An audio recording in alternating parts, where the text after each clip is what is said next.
Alle reden, keiner sagt doch jetzt. Komm, Jetzt sag redet denen mal. Jetzt redet wir. Herzlich willkommen bei «Jetzt redet wir». Heute mit einem sehr speziellen Gast, Estela Paes, oder wie ihre Kollegen und auch ich sie nennen, Lucy. Herzlich willkommen. Hoi Hakan. Prost. Prost. Ich freue mich, dass du da bist. Ich freue mich auch, dass ich da bin. Ich freue mich sehr im Fall. Eben, du hast ja gesehen, ich habe mega lange Pause gemacht. Ich glaube, die letzte Folge ist am 1. Dezember rausgekommen. Ich würde sagen, wir hauen diese Folge, wenn wir beide zufrieden sind mit der natürlich, gerade am Sonntag raus, dass die Leute Sicher, wieder ein bisschen Substanz haben. Mhm. Und bevor wir mit dem Podcast anfangen, eben für die vielleicht nicht im Social Media sind, auf Instagram poste ich eigentlich immer alle Updates. Ich hatte einen multiplen Rippenbruch, ich hatte 4 Brüche nach einem Sportereignis und bin dann wirklich mega lange daheim gewesen. Ich habe es eben vorher auch der Lucy erzählt. Ich habe mega starke Medien bekommen, Oxy etc. Bin dann schon, kann man sagen, depressiv geworden, viel rumgelegen. Wieso ich das auch erzähle, ist, weil mir Authentizität mega wichtig ist. Ich will, dass ihr wisst, was abgeht. Wieso ich das nicht gemacht habe. Ich habe immer noch Lust auf den Podcast. Ich bin immer noch hungrig. Ich liebe es, immer wieder neue Gäste da zu haben. Und genau, das mal so zusammengefasst. Dann vielleicht für die Zuschauer, wie haben wir uns kennengelernt? Ist dir das noch präsent? Hey, das ist mega lustig, weil ich das gar nicht gewusst, bis ich dann die Folge mit dem Logo gesehen habe. Und du dann gesagt hast, dass wir uns nach dem Kaufabend im Studio richtig kennengelernt haben. Aber ich sage dir ehrlich, ich weiß das im Fall gar nicht. Okay. Das war einfach ein Abend, der, weißt so, ein bisschen ich habe nicht mehr grosse Erinnerungen an nach der Show. Okay. Aber voll, ich mag mich dann einfach, also seit wir uns dann ein paar Mal einfach wieder im Studio gesehen haben und so, ich habe dich ja dann auch an mein Pre-Listening eingeladen. Genau. Voll, dort ist einfach so ein bisschen, ich habe dich dann, glaube auch so ein bisschen näher kennengelernt, auch durch deinen Podcast. Ja. Ich auch Sachen von dir geschaut habe und so, und dann habe ich gecheckt, okay, er hat wie die Position und wer bist du überhaupt? Weil ich gewusst habe, okay, aber was machst du und so. Ja, wir haben nicht wirklich gross miteinander geredet. Am Anfang nicht. Nein, Am Anfang, weißt du. Voll. Nicht. Voll, und nachher hat es recht gut gematcht, finde ich. Also wir sind voll ins Gespräch gekommen und dann, also ich glaube, ein Abend, wo uns beiden geblieben ist, glaube im Samigo. Red Bull Event. Das ist fucking lustig. Ey, also das wirklich. So lustig. Das ist krank. Ich habe dir im Nachhinein noch geschrieben, du hast mir alles gemacht an dem Abend. Ich schwöre. Ich hatte so gute Laune. Kennt ihr, wenn so, es passt einfach alles. Ja. Die Musik hat passt. Ich glaube, so DJ-Contest. Ja, voll. Dann sind 90s gekommen, Biggie ist gelaufen. Ich habe einen sitzen gehabt, ich sage so ehrlich, voll am Durchdrehen, am Umschreien. Dann hast du mir noch Videos geschickt, wo ich voll am Fallen war. Ja, stimmt. Wow. Das war so lustig. Und dann haben wir, glaube ich, einen rechten Deep Talk gehabt, kurz vor Neujahr, wo wir dann gesagt haben, Ja, hey, voll. das nächste Mal komm doch an. So. Im Studio. Genau. Ich muss euch noch sagen, ich bin nicht einer, der aktiv auf Leute zugeht und sagt, hey, komm in den Podcast. Aus dem Grund, weil ich möchte, dass es die Intention von meinem Gast ist, wenn man da möchte reden, wie auch ein EAZ, ein Loco, jetzt auch mit dir. Nicht, dass die Leute denken, das habe ich gespuckt, sorry, er ist ein Kollege, komm, ich tue ihm den Gefallen. Das ist der Grund, wieso ich eigentlich, also falls du dich hochst und denkst, wieso hat der Türk mich noch nicht eingeladen, es ist aus dem Grund. Jeder kann sich melden, wenn ihr spannend, inspirierend für mich sind, dann lade ich euch mega gerne ein. Aber eine schöne Ansicht eigentlich. Mega schön. Ja. Finde ich eigentlich plausibel. Ja, voll. Ja, sonst eben, weißt du, das ist ein Kollege und dann willst du ihm ja etwas Gutes tun, aber vielleicht fühlst du dich gar nicht so ein wohl. bisschen Mitleid. Genau so. Ja, komm. Oder ich sage ja auch, zum Beispiel, was habe ich dir heute gesagt? Wir haben abgemacht, du hast gesagt, ey, ich muss noch Sachen erledigen, ich bin etwa um 2 fertig. Ich habe gesagt, ey, wenn du um 2 fertig bist und du hast keine Lust, komm nicht. Ja, voll. Weil man muss bereit sein zu reden, und wenn du Sachen im Kopf hast und da ankommst und dich so wie zwingst, das merken die Zuschauer, das merken wir, und am Ende hat niemand wie etwas davon. Voll, und nachher ist es einfach der ganze Vibe, der dann irgendwie Es ist dann irgendetwas in der Luft, wo niemand will. Aber das wird dann einfach nicht ausgesprochen und das Genau. kann man ja nicht. Aber ich glaube, ich hätte dann auch, wenn ich mich so gefühlt hätte, dann hätte ich es dir fix gesagt. Fix. Aber ich habe mich so gefreut, Geil. da anzukommen und eben, ich habe ein paar Folgen von dir geschaut und du bist eigentlich wirklich, ich habe dir auch vorher schon gesagt, der einzige Podcast, den ich verfolge und schaue und meiner Meinung nach auch der beste Podcast aus der Schweiz, muss ich für mich einfach gesagt haben. Weil es hat sehr viel Niveau und es ist sehr ein erwachsener Podcast und es ist nicht, man fühlt sich als Gast nicht in irgendeine Ecke gedrängt oder so, durch, weißt, wie zum Teil bei den Medien. Ja, es gibt viele Podcasts oder auch Medien, wie du sagst, wo dich in die Ecke drängen. Und einfach das rauskitzeln, wo sie denken, das kommt gut an. Wie ich dir vorher gesagt habe, ich muss da nicht probieren, dich zum Brüllen bringen oder etwas rausfischen, wo wir beide darüber lachen können. Voll irgendwelche Schlagzeilen Nein, machen voll und nicht. so. Es ist einfach nicht sehr menschlich, weißt? Voll. Es ist sehr auf Augenhöhe und voll, ich glaube eben, ich habe dir vorher auch schon gesagt, ich weiß nicht, ob ich es da schon gesagt habe, aber ich finde, man merkt einfach den Gästen da an, dass sie sich wohlfühlen. Danke und das vielmals. ist einfach für mich die Hauptsache. Und ich finde, das kannst du sehr gut umsetzen. Danke vielmals. Auf das trinken wir nochmal eins. Es ist runtergegangen wie Butter. Ich spüre nichts mehr von den Brüchen. Auch euch. Prost, falls ihr gerade irgendetwas am Trinken sind oder so. Wenn nicht, dann Genau. holt euch etwas. Das wird ein gutes Gespräch. Schnallt euch an. Lucy, ich habe da so eine Box. Bevor wir zu dem kommen, wer du bist, kannst du sicher auch ein paar Wörter zu dir sagen. Vielleicht hast du das schon gesehen. Kennst du es? Du kannst Ja. eine Frage ziehen, 1, 2, 3, umso weiter es geht, desto tiefer ist die Frage. Okay, und krass. dann versuchen wir uns die zu stellen und das beantworten. Du kannst aussuchen, 1, 2 oder 3. Ich nehme mal die goldene mit. Ja.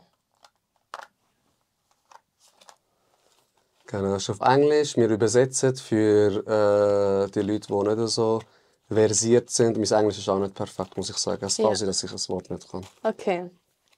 Soll ich anfangen? Ladies first, bitte. Okay. Gibt es ein Gefühl, das du vermisst? Jetzt aktuell extrem. Und Ja. das ist das Gefühl nach dem Jiu-Jitsu. Ja.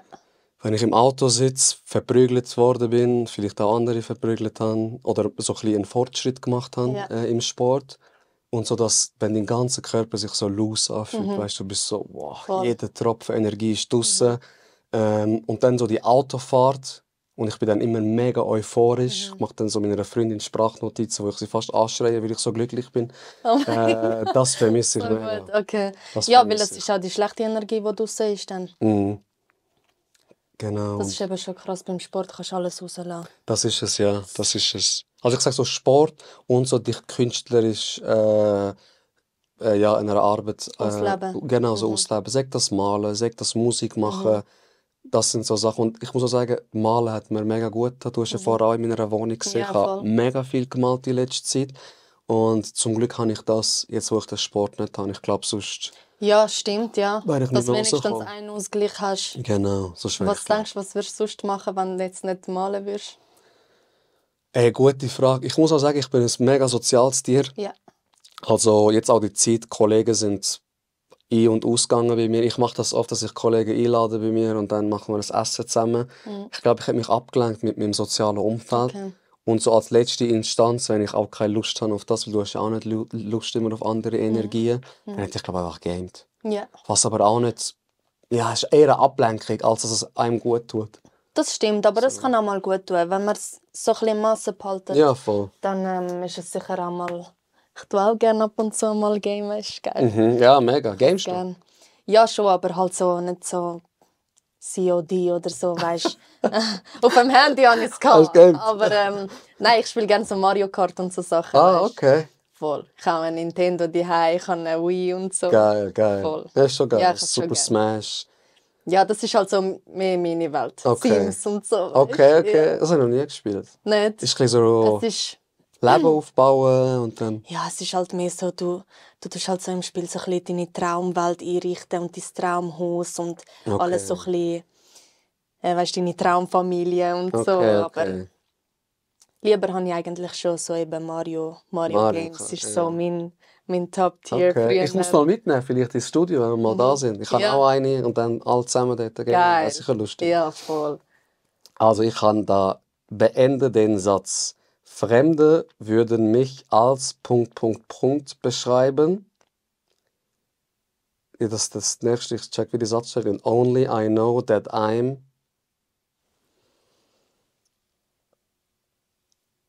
Mach das... Sozusagen, aber nur ich weiß, dass ich... okay. Hätte ich jetzt gedacht. Ja, voll, ich hätte es in jetzt auch so dieser Richtung. interpretiert. Das macht Sinn. Also, ich mache es jetzt einfach auf Schweizerdeutsch. Ja, sicher. Die würden mich als... Ich schwanke zwischen zwei Wörtern. Ich Okay. sage jetzt einfach mal arrogant Okay. bezeichnen. Aber nur ich weiß, dass ich eigentlich sehr warmherzig bin. Ja, sehr schön. Ich muss ehrlich sagen, Lucy, wo ich dich das erste Mal gesehen habe, nicht arrogant, aber du wirkst so introvertierter, sag ich mal. Ja, voll. So, du öffnest nicht gerade so, du bist nicht, hey, ich bin Lucy, schön, dass ihr da sind. Du Ja, bist eher das stimmt so aber auch. wie für dich, was ja auch voll legitim ist. Ich bin genau gleich, wäre nicht schlimmer. Aber wenn man dich kennenlernt, merkt man eigentlich, also auch für dein junge Alter, ich bin ja doch jetzt schon ein Stückchen älter, mega reif, mega tiefgründig und mega warmherzig. Also ich habe dich mega Dankeschön. gern, mega schnell ins Herz geschlossen. Gleichfalls. Und darum kommt das gut an. Ja, voll, aber das stimmt auch. Ich muss wirklich sagen, ich bin schon eine sehr introvertierte Person. Ja. Je nach Bezug, den ich zu dir habe. Okay. Es geht nicht um Scheuheit. Viele verwechseln es dann ein bisschen. Nein, das Und ich habe auch lange gedacht, das ist Scheuheit, aber es ist es eigentlich wirklich nicht. Es ist einfach, ich tue gerne einfach so ein bisschen, wenn ich in einen Raum hineinlaufe, wo es vor allem was Leute drin hat, wo ich nicht kenne und so, dann ich gerne vielleicht zuerst mal abchecken, ein bisschen den Vibe lesen und so, die Aura so ein bisschen wahrnehmen und dann so ein bisschen für mich entscheiden, wie ich jetzt mit diesen Leuten kommuniziere. Okay. Weißt? Ist das eine schlechte Erfahrung, die du mal gemacht hast, die dich so hat werden, oder bist du schon seit eh und je so? Ich glaube im Fall eher, es ist einfach, ich bin einfach so. Okay. Ja, Okay. doch. Weil ich bin jetzt noch nie die Person gsi bis zu einem gewissen Punkt, wo ich irgendwie eben voll extrovertiert in einen Raum hineingelaufen bin und hey, hallo, wow und yeah und immer, weißt so im Mittelpunkt weniger. Okay, ich bin eben dort genau Ja, gleich. voll. Ich habe das auch nicht so gerne, wenn Leute, wenn es einen nicht kennen, voll so, weil du weißt nie, wie ist die Energie auf der anderen Seite. Ja, voll. Darum, wie du sagst, mal lesen, mal schauen. So ein bisschen abchecken und dann eben kannst Genau. du ja selber abschätzen. Genau, wie du dich öffnen willst. So. Genau. Für die Leute, die dich jetzt nicht kennen, jetzt haben wir schon ein bisschen geredet. Wer bist du? Was machst du? Willst du ein paar Wörter über dich verlieren? Also, ich bin Estela Pais oder eben Lucy. Ich bin Spanierin und Kubanerin. Ich bin Künstlerin aus Zürich City. Ich bin da geboren und aufgewachsen. Ich bin 20. Ich bin beim Label Sektion Zürich. Das beste Label von der Schweiz. So. Finde ich auch. Ich bin mit meiner Mutter aufgewachsen in Wipkingen. Und ja, Young Soul. Würdest du sagen? Ich glaube, du bist eine alte Seele. Ich habe voll das Gefühl. Hey, ich denke, ich kann sicher noch viel lernen. Aber ja, einfach ja, oder halt einfach junge Person, so vielleicht schon ältere Seele. Aber ich würde es jetzt nicht unbedingt von mir selber behaupten. Okay. Wenn es jemand anders von mir behauptet, ist schön. Ja. Aber ich keine Ahnung. Ja, ich weiß, was du Ich finde meinst. es immer so ein bisschen, Das kannst du nicht falsch verdächtig, wenn Hals jemand kommen. von sich zu fest behauptet, da, ich bin So eine so und alte so Seele. weise und Ja, ich genau. weiss einfach, ich bin eine alte Seele und so. Ich finde das dann so ein bisschen okay. Ja, chill, beruhig dich.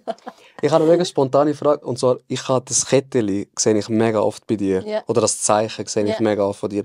Ich tue das jetzt in Verbindung setzen mit Anubis. Vielleicht bin ich auch voll falsch.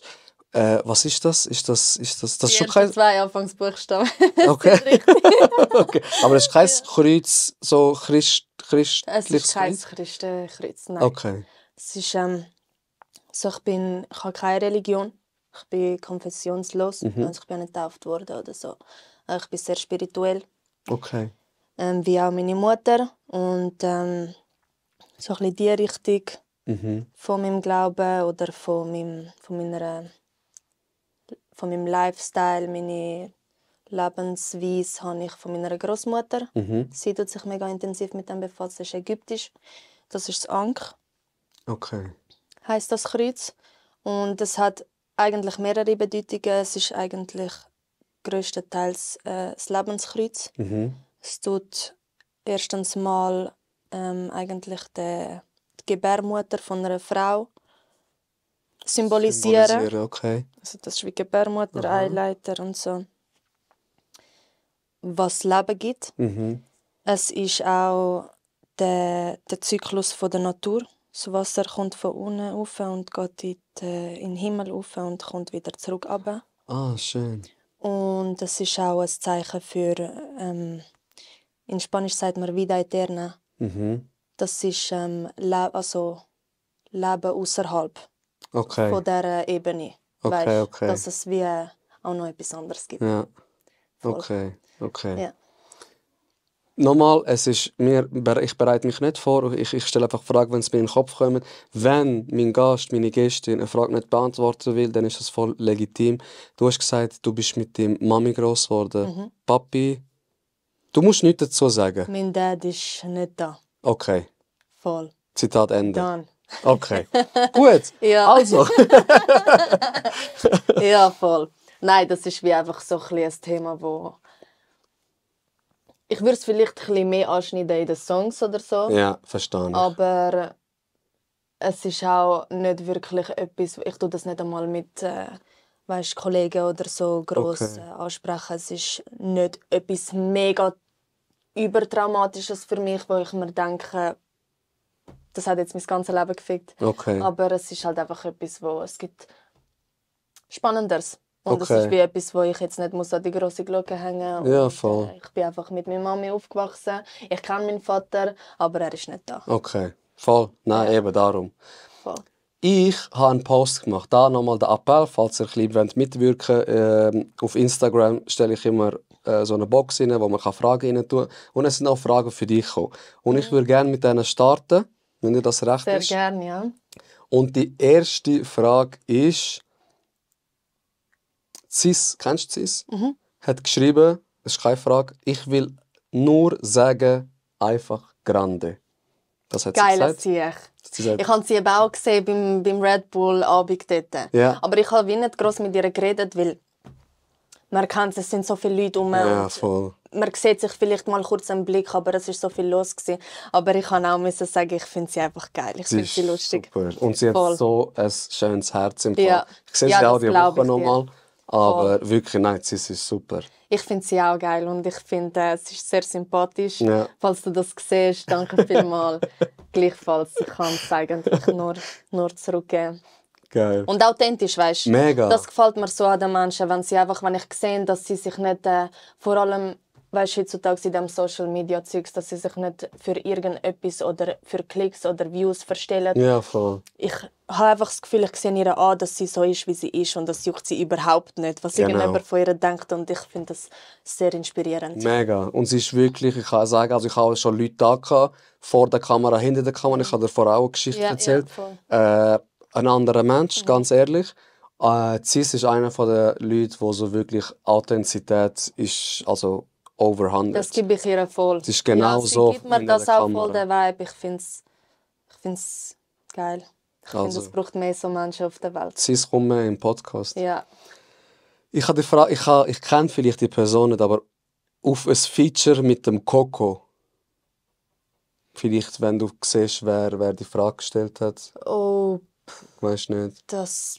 Weißt du auch nicht, Sorry, tut mir leid. Okay, tut uns Meld leid. dich bei mir oder so. Ich weiss nicht, wer du bist. Es tut mir wirklich leid. Du kannst also mir ist es wichtig, dass jede Frage gestellt wird, jede Frage, die mit Niveau gestellt wird. Und ich muss sagen, ich habe das vorher auch der Lucy gesagt. Ja, voll. Meine Community ist wirklich einfach mächtig in einem Wort, um das zu beschreiben, weil die Fragen sind immer mega niveauvoll, mega authentisch. Wenn du die Frage beantworten willst, kannst du mir gerne nochmal schreiben oder eben der Lucy schreiben. Ja. Dann beantworten wir das, aber ich habe es leider auch nicht verstanden. Ja, wahrscheinlich. Ob ich mir ein Feature mit ihm vorstellen kann. Oder vielleicht ist es er, ja. Das kann auch sein, ich weiß es nicht, aber leider kann ich Wie stehst du zu Features? Vielleicht beantwortet das seine Frage. Ist es so, ich muss mich mit der Musik auch identifizieren können, es muss mir gefallen, dann mache ich ein Feature? Oder ist es so aktuell, hast du mal selber genug zu erzählen, dass du gar kein Feature machen willst? Also ich finde einfach, aktuell ist es noch nicht ein Thema für mich, weil ich will zuerst mal von mir selber meine Singles raushauen, vielleicht eine EP, wo ich mich einfach wirklich auf mich selber, meine Musik konzentriere. Voll. Ich würde aber sehr gerne in Zukunft Features machen. Ich bin aber sicher jemand, der sich genau überlegt, mit wem. Ja. Weil ich einfach auch voll dahinter stehen will. Ja, voll. Und weil ich einfach mit Leuten Features haben will, wo ich wirklich weiss, so, auf das bin ich so stolz. Und ich kann 100% dahinter stehen. Genau. Und weiss so, dass es nicht nur musikalisch dann einfach gepasst hat, sondern auch menschlich, weißt, zwischenmenschlich. So schätze ich dich auch ein und ich finde es auch voll, also keine würde ich Musik machen, ich glaube, ich würde es ähnlich machen.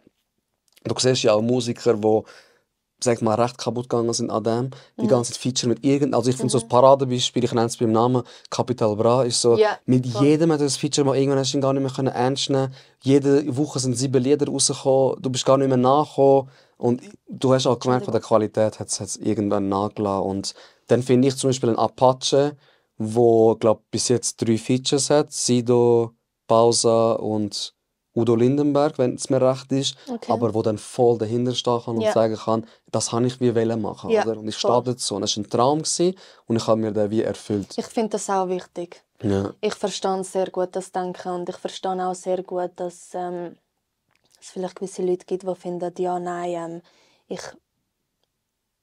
will jetzt unbedingt irgendein Feature auf dem Song, weil irgendwie, ich finde, vielleicht der zweite Verse, es ist dann zu viel, wenn ich beide Verses mache oder es braucht ein bisschen Abwechslung mit jemand anderem, aber ich bin dann einfach irgendwie nicht so. Ja, also. Ja voll, ich hätte dich so eingeschätzt. Es ist eine spannende Frage, die gefällt mir. Was ist Ihre Lieblingsline? Hast du irgendeine Line, die so im Kopf ist? Oder es kann auch aktuell sein, so von dir selber. Von mir selber? Ja. Ich bin nicht da, zum Luscheln wieder. Nein, dir nicht. Nur Spaß. Ich habe mir im Fall gerade letzte Gedanken darüber gemacht. Und in einer Line das für mich festlegen, ist mega schwierig für mich. Ich hätte aber gesagt, das ist sicher der zweite Part von meinem Song vom Tape, wo Glück heisst. Der letzte Song vom Tape. Okay. Und es ist mehr ein Part, also ich kann es dir so schnell vorzeigen. Ich sage, ich habe ein Lachen im Herzen vergeben, am Teufel, er will mein Glück auch. Und jeder, der sagt, ich habe nur das Glück, kann ich können, dem habe ich für nichts getraut. Auch wie ich hasse den Menschen, die mich nicht mehr kennen, so viel von mir preisgeben. Sie stellen dir einen Namen hinter deine Arbeit und wollen Respekt für sich nehmen. Ich will dir da mitgeben, meine Fehler, damit du sie selber nicht machen musst. Vergiss nicht, von wo deine Inspiration herkommt, wenn du wieder auf mich herabschaust. Ja, du hast richtig gesehen und du hast richtig gehört. Und dann, wenn du Bitch mich störst, sage ich dir bei aller Liebe, dass du niemals im Leben wie ich sein sollst. Ist das Feedback genug? Danke vielmals, ja. Crazy. Einfach sehr reflektierend über mein Leben und über meine Vergangenheit. Wow. Wow, der muss ein bisschen sacken zuerst. Mega stark. Ich finde auch wirklich, also ich bin echt keine Lucy, die Musik supportet. Wir hatten vorher auch gehabt, Schweizer Rap. Ich meine, ich habe Ja, Schweizer voll. Rap gehasst. Und ja, Sektion Zürich, die Jungs, klar, sind Kollegen geworden mittlerweile. Ich hätte aber niemals dir so einen Support geben, oder eben, wenn du etwas raushast, ich poste es gerade, ich mache gerade wie Werbung, wenn ich es nicht fühlen würde. Weil das ist für mich nicht authentisch. Ich würde einfach sagen, hey, geil, keep going, so, weißt. Aber ich finde wirklich auch, darum sage ich, du bist eine alte Seele.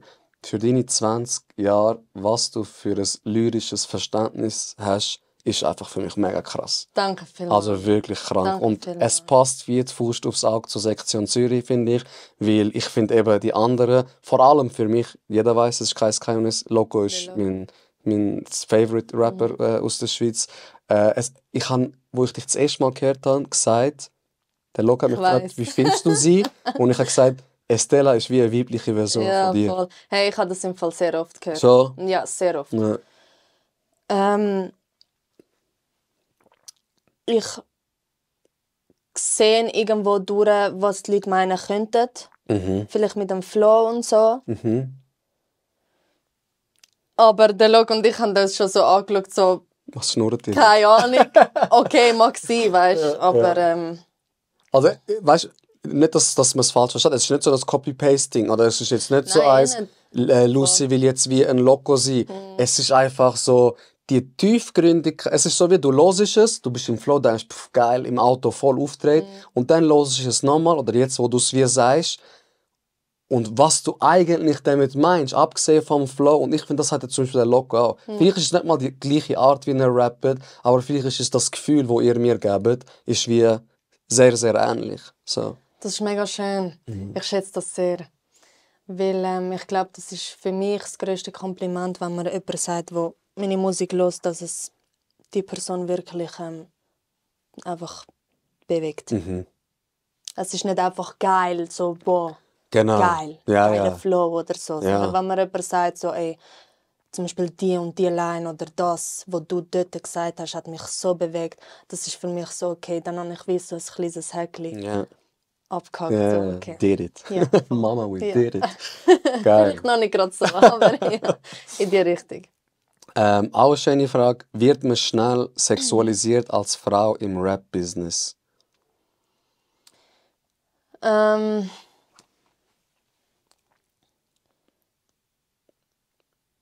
Ja, schon. So. Ja, schon. Also, es wäre jetzt gelogen, würde ich Nein sagen. Ich finde, ist jetzt die Rede von Schweizer Rap-Business oder allgemein, weil ich finde, es gibt viele Charaktere, wo eigentlich wirklich ihren Film mit nicht ausziehen und einfach wirklich, wo für den Rap stehen. Frauen haben das so können durchziehen und haben ihren Erfolg einfach durch wirklich Musik, nicht durch Elia irgendwie- zum Beispiel. Ja, So, voll. Paradebeispiel. In der Schweiz, ich denke, es kommt immer mehr. Aber ich habe es am Anfang gemerkt auf TikTok, als ich meine Sachen angefangen zu posten, so mit Mixtape und so, ist oft gekommen, ganz ruhig Küche oder irgendwie, keine Ahnung. Sexualisiert in dem Sinn, dass Leute vielleicht sagen, ja, lieber ziehst du dich aus und so. Bei mir jetzt weniger. Okay. Ich glaube, die meisten haben es eigentlich gefühlt, dass ich zum Teil auch so ein bisschen meinen Tomboy-Look habe und so. Das ist, glaube ich, auch etwas, was viele Leute ein bisschen verwirrt. Okay. Also sie wissen nicht, in welche Schublade sie mich stecken können, irgendwie, weil einmal habe ich ein Kleid an und bin voll geschminkt und weißt, so Ja. voll mit Nägeln und alles Mögliche Genau. und wenn es geht, noch Perücke oder so. Und an einem anderen Tag laufe ich mit Adidas rum und habe auch einen anderen Gang und andere Redensart und Ja, so. von Oversize, klein. Voll. So. Ich denke, es kommt ein bisschen darauf an, was du auch den Leuten für einen Vibe gibst. Wenn sie dich mit dem schon identifizieren können, so ein bisschen als Homegirl und so, wie jetzt nehme ich an bei mir, dann wahrscheinlich weniger. Oder es ist ja auch zum Beispiel, ich finde zum Beispiel so ein Negativbeispiel, Shirin David ist zum Beispiel so, Ja. wo ja in den Podcast, in den Dings erzählt, ich gebe sicher nicht dem Mädchen das Gefühl, man muss sich ausziehen, aber du mir dann von Brazilian Buttlift, Baby Don't Touch It irgendwie erzählst, ist für mich nicht so authentisch. Mach's, Weißt, wenn du willst, mit deinen gemachten Brüsten, wo ich mir auch machen könnte, willst werben oder mit dem Arsch, den du dir machen lässt, mach, okay, aber dann brüll auch nicht, wenn Leute, also sorry, wenn ich so grob sage, wenn die Leute dich als Wix-Vorlage irgendwie brauchen, Ja. aber du dann in den anderen in Dings dich geil verkaufen willst Ja, oder so voll. im Interview. Das finde ich so, okay, beißt sich. Eine Nicki Minaj im Gegenzug, wo voll dafür steht und sagt, ja, voll, ich habe Titten, ich habe Arsch und das ist mein Vibe, dann finde ich es wie weniger verwerflich, weil du willst es ja und du machst es ja so und es Du ist stehst authentisch. dazu. Genau, Das ist nicht Authentizität. etwas so mega Widersprüchliches, wo du einmal das sagst und dann aber so handelst. Genau. Ich verstehe voll, was du meinst. Und ich finde es wichtig, dass man einfach authentisch ist, weißt, und dass man wie nicht seine Community anlügt. Ja, voll. Das finde ich eigentlich so das Wichtigste. Und bei ihr finde ich es schade, habe ich es schon jetzt auch ein bisschen gemerkt. Dort und da. Und jetzt habe ich irgendetwas im Kopf gehabt. Ich finde es dann einfach schade, wenn man gegen aussen, also vielleicht kennst du den Begriff Girls Girl. Es geht wie darum, ich habe es nicht gern, wenn Frauen gegen aussen so tun, als wären sie voll mit den Frauen. Ja. Und dann aber, wenn sie privat rumlaufen und so, dann tun sie gegenüber allen Frauen extrem arrogant. Ja. Und sehen in jeder Frau eine Konkurrenz. Und dann aber eben sind im YouTube und so, dann in den Medien sind es mega so Powerfrauen und so. Wir Frauen müssen Gas geben. Genau. Das fängt mich dann an. Mega. Ich finde es also ein Biest sich. Ich höre dann ihren Sound. Es gibt sicher 1, 2 Lieder, die ich auch cool finde. Das mit dem Haftbefehl finde ich geil.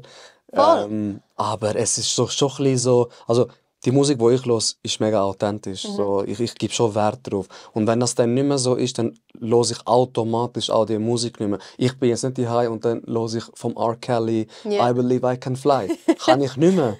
Weil der Bruder hat ganz anderes im Kopf gehabt, wo er das gesungen hat. Weißt? Das passt mir dann nicht. Aber ja. Ja, nein, darum Shirin David und so, es ist so ein bisschen für mich so, ja. Hey, es ist jedem seins, aber für mich eben Nummer 1 ist einfach so das authentisch sein. Und wenn du dann so den Feminismus ausnützt Ja, genau. Das ist es. Schön hast du gesagt. für deinen Profit, Ja. weil du weißt, dass es gut ankommt und du willst jetzt einfach so tun, als wärst du für Frauen, bist es aber nicht wirklich, dann fängst du an, mir irgendwie so ein bisschen ein Dorn im Auge. Ja, es ist mega heuchlerisches Verhalten. Weil einfach. es ist dann einfach so, okay, deine ganze Karriere basiert auf Männern. Und Eben, ja. ich Und weiß dann- schon, warum du keine Frau in deinem Team hast. Und warum du auch nicht mit Frauen zusammenarbeiten willst. Und Aber es es geht dann dir so nicht um die verkaufst. Qualität der Arbeit oder so. Es geht dir einfach darum, dass es dir gefällt, die Frau im Spotlight zu sein. Ja, die einzige Frau, so, gell. Unter den Männern. Ja, weisst. voll. Das ist dann etwas, ich bin sehr, ziemlich allergisch auf das Thema. Okay, ja, dann Voll. haben wir die gleiche Meinung. Ja. Dann, wie bist du zur Sektion Zürich gekommen? Und dass ich auch alle Fragen durchlese. Wie hat Estella zu der Sektion Zürich Boys gefunden? Also die Frage ist zweimal gekommen. Grundsätzlich habe ich in meinen Teenie-Jahren, also ich sage jetzt mal vielleicht 13 oder so, habe ich angefangen, ihre Musik zu hören. Ist lustig, weil als ich 13 war, was sind sie dort? Über 20 definitiv. 3, 24. Vielleicht so um das herum. Ich habe sie am Stolzen Open Air wieso von ihnen erfahren. Vorher habe ich eigentlich nie richtig ihre Musik gehört und so. Und dann haben sie dort einen Auftritt gehabt. Und ich bin dort angegangen und ich habe es eigentlich mega cool gefunden. Ich bin sogar in der Front Row gestanden. So Group. Und weißt, ich habe kein Lied können. Ich habe keine Ahnung, was sie für Musik machen. Und hinter mir sind so Moshpits machen und so. Du der beste Platz. Ich so dort, ich so, das ist geil und so. Weißt du, mit 13 oder so. Ja, fix. Und dann habe ich mich immer ein bisschen mehr auch allgemein mit Schweizer Rap befasst, weil ich komme so vom Trap, Hip-Hop, Pop auch. Ich habe jetzt so von der Ami-Szene mehr. Und ich habe mich eigentlich viel später dann angefangen mit Schweizer Rap auseinandersetzen. Und dann so habe ich einfach mal sicher von ihnen erfahren. Und wie es dazu gekommen ist dann gsi, das ist jetzt ein bisschen, glaube ich, eine längere Geschichte. Ja, Weil Horus. der Anfang nimmt es eigentlich im 2022. Wenn's mich nicht, nein, doch 22. Ende 22. Also ich habe im Herbst 2022 habe ich mal wirklich so auf ganz ernst meinen ersten Text geschrieben. So wirklich angehockt und mir Gedanken gemacht und radiert und wieder neu geschrieben und so auf ein SSIO-Beat. Okay. Geil. Welcher Beat, weißt du noch? Hör dir nicht dieses Lied an. Okay. Und ich habe einfach auf dem Instrumental geschrieben und ich habe das einfach... Irgendetwas hat mir gesagt, ich will das so fest. Und ich habe so den Spass daran gefunden und ich bin jeden Tag, wo ich vom Arbeiten heimgekommen bin, ich bin einfach an den Text gesessen. Geil. So für 1 Monat lang, voll übertrieben. Ich habe, weißt, so, eben, wie ich vorher gesagt habe, so mega perfektionistisch. Ich wollte, dass einfach alles stimmt und so. Einfach richtig Mühe geben mit dem Text. Und dann irgendwann, ich hatte immer den Traum gehabt, um irgendetwas zu reissen. Ja. Weißt, etwas schaffen und ich habe gewusst, das muss mit Musik zu tun haben. Das ist einfach meine Bestimmung. Weil ich schon seit ich denken kann, Musik machen. Okay. Egal ob Instrument oder Singen oder, weißt. Und dann habe ich gefunden, auf gut Glück, ich habe irgendwie gecheckt, so shit, ich kann es schon an meinen Kollegen zeigen und ich habe es auch an männlichen Kollegen gezeigt und sie können mir schon sagen, ja, ist geil. Aber ich will irgendwie eine Meinung von jemandem, der im Game drin ist und der daraus kommt und wo ich das Gefühl habe, kann man eine konstruktive Kritik Voilà, geben. ja, das ist es. Und dann habe ich das an Dan geschickt. Ich habe den Track aufgenommen beim Kollegen, das, was ich geschrieben habe, in so einem Homestudio. Und dann habe ich eines Abends gefunden, ich muss ihm das jetzt schicken, weil ich habe ihn schon ein bisschen verfolgt und so. Ich habe gefühlt, wie er rappt. Und ich habe gefunden, er ist sehr nah bei seiner Community. Ich schicke ihm das jetzt einfach auf gut Glück. Mal schauen, was er sagt. Und ich frage ihn einfach, ob er mir ein Feedback geben kann. Habe ich das gemacht. Und dann... Es ist lustig. Bin ich eingeschlafen vor dem Fernseher, so mäßig. 4, 5 Uhr morgens wache ich auf, habe 10 ungelesene Nachrichten auf WhatsApp. Von ihm. Okay. 5 Minuten Sprachnachricht. Länger Ich als so, ein Sonntag. Scheiße. Ich so, was kommt jetzt und so. Zuerst sehe ich nur so, oh Kollegin. Nachher Ist das gut? Ist das schlecht? ich kann nicht einschätzen, Ja, das weißt hätte ich auch nicht können. Und dann höre ich die Sprachnachricht und zusammengefasst, er war verdammt reingeflasht und er so, ich kann das noch nie, ich habe jetzt gerade Saltos gemacht in meinem Zimmer und so, das ist so krass. Und dann hat er mir noch so von ihm so auf dem Handy so eine bisschen gemasterte Version geschickt noch von dem Song. Er hat es wie selber noch ein bisschen für mich gemastert und so, dass es besser tönt. Und voll, er hat dann einfach gefunden, ey, bleib dran und weisst so. Und wir sind dann mal zusammen raus. Nicht viel gemacht, irgendwie einfach ein paar Runden gedreht im Auto, mal ein bisschen kennengelernt und er hat mir ein paar Tipps gegeben und wirklich so voll auf Musikbasis. Und dann ist eben irgendwann der Tag gekommen, wo ein guter Kollege von mir mich angeschrieben hat und gesagt hat, hey, look, Sektion Zürich sucht Frauen, die es drauf haben. Und eben nur, weil der Dan mich an diesem Tag dann gepostet hat und angefangen hat zu pushen und einfach mal, dass die Leute wissen, dass ich überhaupt Musik mache, ist es eigentlich dazu gekommen, dass die Leute eben dass sie gecheckt haben, dass ich überhaupt rappe, nicht nur singe. Ja. Ah, du hast auch gesungen? Ich habe eigentlich immer gesungen. Okay. Eigentlich war das mein Ziel, Sängerin werden. Okay, krass. Und irgendwann später ist dann Rap dazu gekommen. Voll. Und dann muss ich schauen, dass ich nicht jetzt den Faden verliere. Er hat mir geschrieben, Sektion Zürich sucht Frauen. Ich habe am Hero dein Zeug gezeigt. Ich glaube, es war so. Und er hat es voll gefühlt. Und ich glaube, sie würden dich gerne mal ins Studio einladen oder so. Und es ist alles ein bisschen verzwickt passiert, weil eine Kollegin von mir hat es auch mit ihm drüber gehabt und sie hat ihm mich dann wie sozusagen weitergeleitet, sozusagen, hey, schau, sie hat es drauf und so. Es ist alles ein bisschen sehr verzwickt gewesen. Auf jeden Fall ist das über meinen Kollegen passiert, der dir Shoutout und Brenda. Sehr riesengroßer Shoutout. Und irgendwann, kurz gefasst, ich habe das Gefühl, ich bin das voll in die Länge am Ziehen, ist dann eine Nachricht vom Hero gekommen, auf Insta. Er hat mir gefolgt, mich angeschrieben, er so, hey, ich würde dich mega gerne mal ins Studio einladen. Zu uns. Hättest du mal Zeit?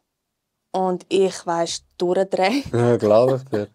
So, ich wollte mir nichts anmerken lassen, aber ich bin durchdrehen. Was bist du am Saltos machen? Ich habe gedacht, Mama, ich made Job geschmissen, gerade scheiß drauf.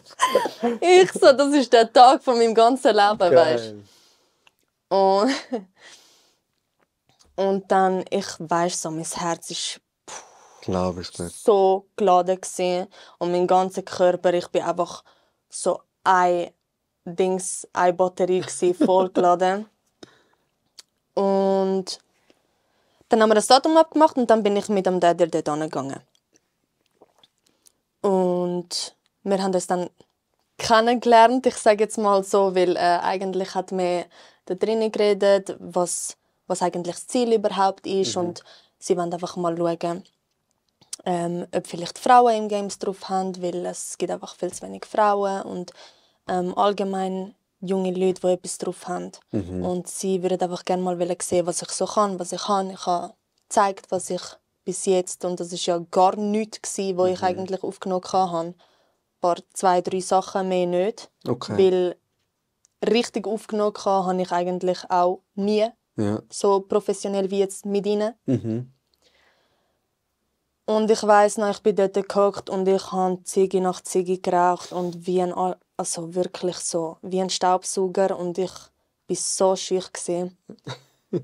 Ich habe kein Wort rausgelassen. Und ich habe nur geredet, wenn mich spezifisch etwas gefragt wurde. Und sonst bin ich einfach dort gehockt und ich war am Zittern und ich habe nicht gewusst, was ich machen soll. Glaube ich dir. Es war so intensiv für mich. Mega überfordernd. Und irgendwann bin ich so überfordert gewesen. Ich kann nicht glauben, dass mir das jetzt am passieren ist. Und dann bin ich gegangen. Mic drop. Das war's. Ich bin dann einfach gegangen, rausgelaufen. Ich gehe jetzt. Und nachher haben wir uns verabschiedet. Und ich habe dann irgendwie, als ich dort rausgelaufen bin, ich habe das Gefühl, ich habe gar nichts ausgesagt. Ich habe nicht gesagt, von wo ich bin, was ich eigentlich mache und wer ich bin. Ich habe das Gefühl, sie wissen genau gleich wenig von mir, wie bevor ich dort reingelaufen bin. Ein paar Wochen später haben wir dann ein Datum abgemacht, dass ich mal etwas aufnehmen kann. Und dann bin ich gegangen und eigentlich ab dem Punkt hat es dann angefangen. Sie sind dann ziemlich beeindruckt oder interessiert gewesen. Und ich habe dann einfach, ich bin so im Wochentakt, im 2-Wochentakt bin ich dort aufnehmen. Einfach mal zeigen, was ich so kann. Okay. Weil ich nicht viel hatte, zum Droppen oder irgendwie etwas daraus machen. Und so hat sich das entwickelt und irgendwann ist dann eben Summa 09 dann auch entstanden. Und so ist das eigentlich in Fahrt gekommen. Und es gibt halt sehr viele Details zu der Story, aber das ist so ein bisschen der Prozess, der dort stattgefunden hat, weißt. Crazy. Voll. Und dann, wo es gesagt hat, hey, wir wollen dich signen, bist du am Fallen gewesen? Oder hast du dann erwartet auch, aufgrund von der Reaktion zu deiner Musik, aufgrund, dass sie dich wieder einladen, hast du gedacht, es wird zu einem Signing kommen? Hey, ich habe es schon erwartet, Schon, gell? weil es ist einfach so eine intensive Zusammenarbeit war, dass ich gewusst habe, es ist irgendwie nicht für nichts. Voll. Ich komme jetzt da nicht einfach so, weil ich ihnen halt gefallen, musikalisch aufnehmen. Ja. Und weißt so, und dann irgendwann vielleicht dann halt nicht mehr oder so. Ja. Ich habe es schon erwartet. Und für mich ist eigentlich seit am Anfang schon das auch das Ziel gewesen, so, hey, ich laufe da rein und ich habe ein Ziel da drin, weißt? Und ich will auch vorankommen und auch für mich selber und das sind Leute, die ich sowieso los und wo ich aufschaue und es könnte nicht mehr passen, weißt? Voll. Krass. Crazy, ja. Ich meine, wie alt bist du dort gewesen, wo 18. du... Eben, 18, gell? Voll 18. Hey. Ja, mit 18 bin ich eigentlich reingerutscht. Hey.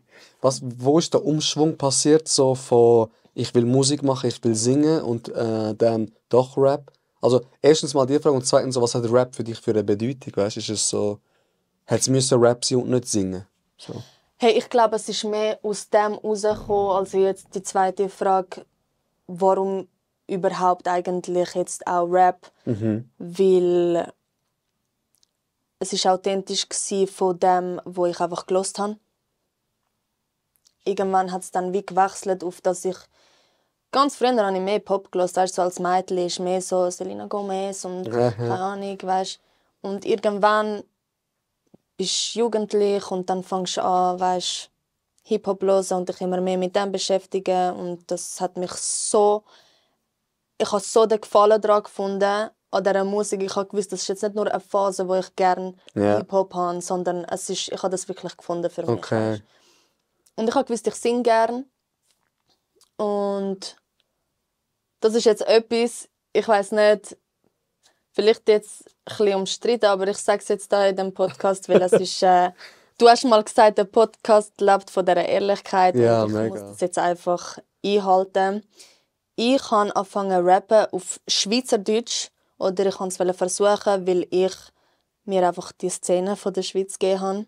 Geil. Und es sollte überhaupt nicht überheblich tönen, aber ich habe für mich gefunden, ich finde, einiges ist so, wie es eigentlich nicht sein sollte. Okay. Oder es ist noch nicht an dem Niveau, wo ich mir jetzt von meinem eigenen Land Schweiz Rap erwünschen würde. Okay. Und ich so, warum motzen, wenn ich nicht einfach selber machen kann? Voilà. Also ich glaube, ich korrigiere mich noch schnell zu dem Punkt, den ich vorher gesagt habe, warum ich überhaupt angefangen habe mit Schweiz Rap und so. Ich habe gesagt, dass Schweiz Rap allgemein nicht an dem Punkt war, wie ich es mir vorgestellt habe. So ist es schon nicht ganz. Also ich meine, ich habe ja aufgeschaut zu Sektion Zürich, dann EAZ. Alle Leute, die mich ein bisschen geprägt haben und auch die es allgemein drauf hatten, für mich aus meiner Sicht. Aber bei gewissen Leuten habe ich einfach das Niveau so tief empfunden für mich persönlich, dass ich dann gefunden habe, ich muss das irgendwie besser machen. Okay. Deswegen voll. Deswegen Aber Rap-Business. ja. Vorher hat es ein bisschen so getan, als hätte ich einfach alle in einen Topf geschmissen und gesagt, nein, ich kann es besser. So ist es schon nicht. Voll. Ja, auch die Leute, die hinter der Kamera sich ein Ding spielen. Es ist ja schnell mal etwas gesagt und es wird ja nicht immer hinterfragt. Genau. Es gibt oft, dass sich Leute ihre Meinung bilden, aber eben, man kann immer nachfragen, man kann es immer anschreiben. Und ich sage dir auch, der Grund, wieso ich einen Podcast gemacht habe, ist auch das, weil ich bin eigentlich kein Podcast-Loser, also gar nicht.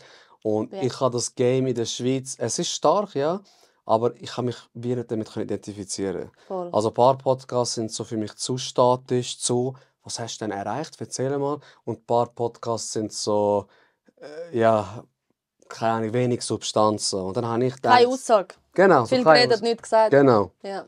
jetzt redet wir. Ja, Darum auch der Name. voll. Passt sehr gut. Schon? Voll. Und es ist irgendwie, also ich weiß nicht, ob ich im Fall auf den Namen komme. Es bringt es voll auf den Punkt, weißt? Voll. Voll einfach und einfach zu merken, weißt? Mega.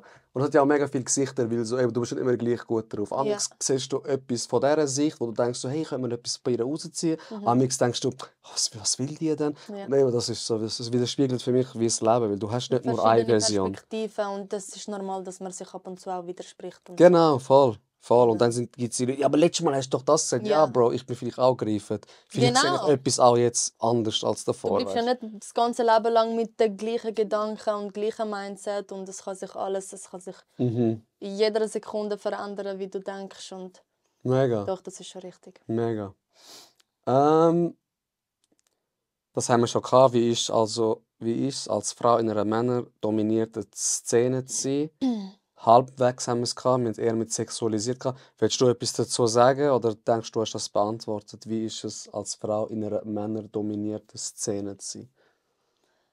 Ich glaube, irgendwo durch musst du dich schon.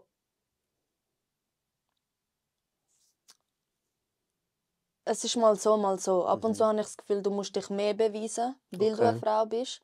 Und ab und zu habe ich aber auch das Gefühl, dass du automatisch, weil du eine Frau bist, halt schon so den Bonus hast, Okay. dass du vielleicht mehr Aufmerksamkeit erlangst mit weniger